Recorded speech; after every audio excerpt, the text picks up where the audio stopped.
चीज है, वो मजहब उसको उसकी इजाजत नहीं देता।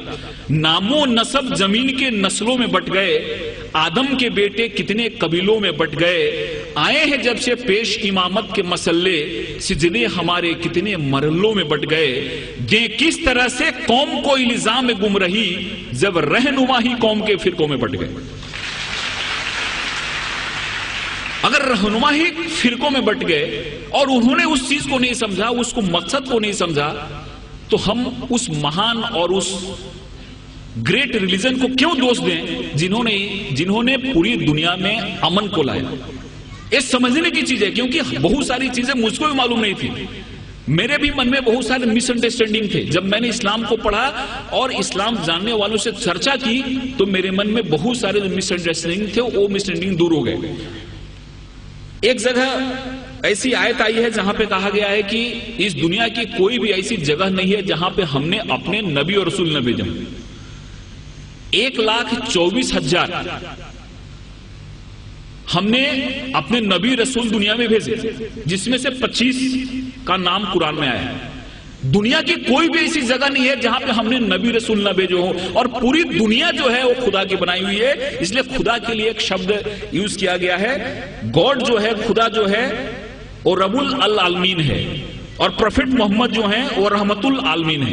खुदा हर एक के लिए, प्रोफेट मोहम्मद का जो संदेश है वो किसी एक व्यक्ति के लिए नहीं है, एक मुल्क के लिए नहीं है, एक इंसान के लिए, पूरी दुनिया के लिए, क्योंकि हर एक welfare of the whole humanity उस चीज में आती है।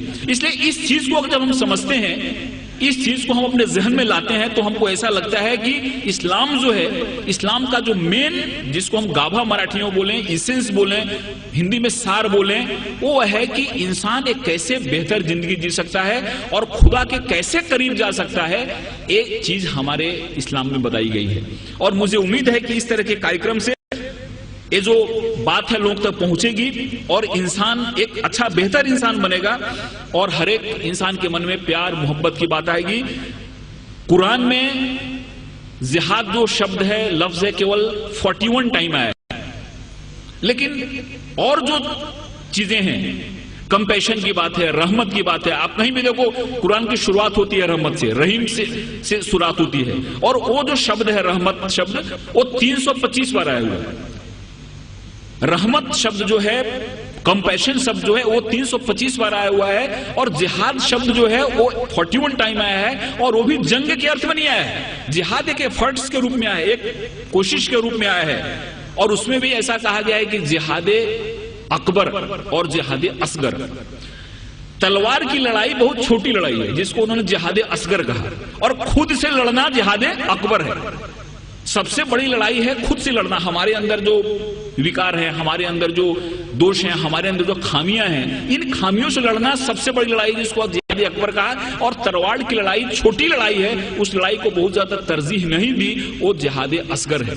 इसलिए बहुत ऐसी चीजें हमारे सामने आती हैं जिस चीजों से ऐसा लगता है कि इस्लाम ने दुनिया को क्या दिया, लेकिन कुछ लोगों ने जानबूझ के इसको फैलाया, कुछ लोगों ने समझा इसको नहीं, कुछ लोगों ने समझाया नहीं। और मुझे उम्मीद है कि जिस हिसाब से इस्लामिक रिसर्च सेंटर ने इस्लाम को बड़े ही साइंटिफिक ढंग से सामने लाया है, उनकी किताबें भी जो निकली हैं, वो किताबें जब कोई आदमी पढ़ता है तो उसके मन में एक सही पिक्चर आता है। कहीं भी किसी के बारे में नफरत नहीं, कहीं भी किसी के बारे में मन में विद्वेष या दुश्मनी पैदा नहीं होती। इसलिए मैं खुदा से दुआ करता हूं कि उनका ये जो मकसद है वो कामयाब हो, हमारे हिंदुस्तान में, पूरी दुनिया में अमन फैले, कौमी एकता फैले, कौमी आहंगी फैले। और इस शब्दों के साथ मैं आपसे विदा लेता हूं कि मोहब्बत से करो आगाज तो अजनबी भी करीब आते हैं।